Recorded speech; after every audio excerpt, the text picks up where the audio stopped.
These instances may not always be evident to us at the time, but they are a testament to his faithfulness. Consider the story of Daniel in the lion's den.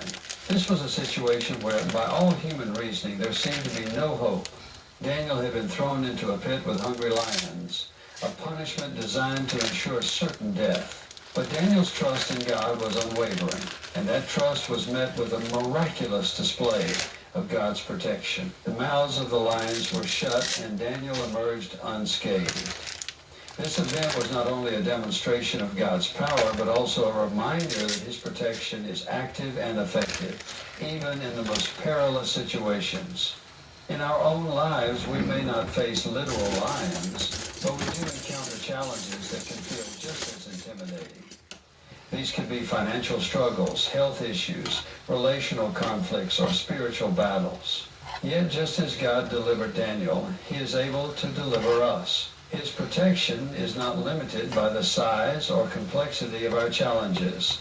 He is greater than anything we face, and his power is sufficient to overcome every obstacle. God's protection often involves his guidance. He leads us on paths that are for our good, steering us away from harm and toward his purposes for our lives. This guidance requires our willingness to listen and obey, even when we do not fully understand where he is leading us. There are times when his protection may come in the form of closed doors or delays, and while these can be frustrating, they are often his way of keeping us from situations that would be harmful or unwise. In hindsight, we can often see how his hand was at work, redirecting us for our benefit. The story of Joseph is a powerful example of how God's protection operates even in the midst of trials. Betrayed by his brothers, sold into slavery, and imprisoned unjustly. Protection is not only about shielding us from harm, but also about shaping us into the people he created us to be. God's protection is a constant, unshakable reality. It is not dependent on our ability to earn it or on the strength of our faith. It is a gift of his grace, rooted in his love for us. Whether we are walking through seasons of joy or seasons of difficulty, we can rest in the assurance that we are surrounded by his care. His protection is not just for the here and now, assurance in our hearts, and live each day with unwavering trust in his goodness, knowing that he who promised is faithful.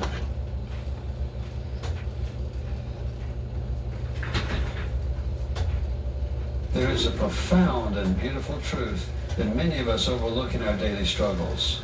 We spend so much of our time striving, planning, and working in our own strength, thinking we can solve life's challenges by sheer effort. But God, in his infinite wisdom, calls us to something far greater. He calls us to surrender, not a surrender of defeat, but a surrender that leads to victory. It is in this act of giving ourselves fully to him that we unlock the power to experience the impossible. You see, surrender is not about giving up. It's about giving over. It's taking the burdens we've been carrying, the worries about our families, our futures, our finances, our health, and placing them in the capable hands of the one who created the universe. Surrender doesn't come naturally to us. We are conditioned to think that holding on tightly is the way to control outcomes. But control is an illusion. True power comes when we release control and trust in the one who knows the end from the beginning. There are moments in life when we reach the end of our resources, and it feels as though there's no way forward. Those moments can be terrifying, but they are also sacred. They are opportunities to experience the miraculous, because it is when we come to the end of ourselves that we begin to see the fullness of God's power. He doesn't just meet us in our weakness, he works through it.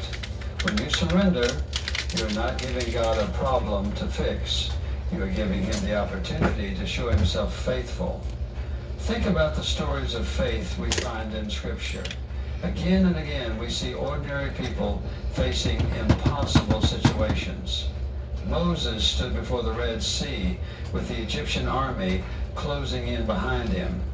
There was no earthly way out, but God, he parted the waters and made a way where there was no way. David stood before Goliath, a mere shepherd boy, against a seasoned warrior. It was a battle he could not win. except for God. Time and again, God steps into the lives of those who trust him and does what only he can do. But notice something important. Before God moved, there was a step of faith. Moses had to raise his staff. David had to pick up the stones. These acts were not about human effort, they were acts of surrender. They were expressions of trust, saying, Lord, I can't do this on my own, but I believe you can. That's the invitation before us today, to take whatever we're holding on to and lay it at the feet of Jesus. To say, Lord, I can't carry this anymore. I can't fix the situation. I can't make this happen, but I trust you. And when you do, you open the door for God to move in ways you've never imagined. Surrender requires humility. It requires acknowledging that we don't have all the answers, that we can't always see the way forward. But it also requires courage, because surrender is not passive. It's active trust. It's choosing to believe that God's plans are better than ours, even when we don't understand them. It's choosing to walk in obedience, even when it doesn't make sense. Sometimes, the hardest part of surrender is the waiting. We want God to act on our timetable, but God's timing is perfect. Surrender, you are not losing, you are gaining. You are stepping into a life of freedom, a life of peace, a life of purpose. And as you do, you will see God do the impossible. Let me know if you'd like further refinements or a different tone. Surrender is the key to victory. Surrendering to God is not an act of defeat, but an act of trust. Releasing control and placing our burdens in his capable hands. It allows him to work through our weaknesses and accomplish what we cannot achieve on our own. Faith precedes the impossible. Trusting God requires active faith, demonstrated through steps of obedience, even in the face of uncertainty. No matter how much we strive, some things remain beyond our grasp. True surrender is countercultural. It calls us to do the opposite of what seems logical, to let go and trust God with the outcomes. Far from being a loss, surrender is the key to unlocking the fullness of life that God intends for us. When we try to control everything, we limit ourselves to our own human understanding, abilities, and resources. We carry burdens we were never meant to bear, and we attempt to solve problems that only God can fix. This striving often leads to burnout and discouragement. But when we surrender, we acknowledge that God is sovereign, that he is all-knowing, all-powerful, and infinitely wise. We admit that we cannot do it all on our own, and that we need his guidance and intervention. Surrender is not a resignation to fate, but an active decision to trust in God's goodness, his love, and his perfect plan for our lives. In surrender, we exchange our limited perspective for God's eternal vision. We no longer rely on our own strength, which is finite and prone to failure. Instead, we lean on the limitless power of God, who is able to do exceedingly and abundantly more than we could ever ask or imagine. This exchange transforms our outlook on life. We stop focusing on our insufficiencies and start focusing on his sufficiency. We begin to experience a peace that surpasses all understanding, a peace that comes from knowing that we are no longer alone in our struggles. God is with us. Told me up. When faced with seemingly insurmountable challenges, faith allows us to step forward in obedience, trusting that God will make a way even when we cannot see one. It is through these acts of faith that the impossible becomes possible, for God honors those who place their trust in him and act in reliance on his promises.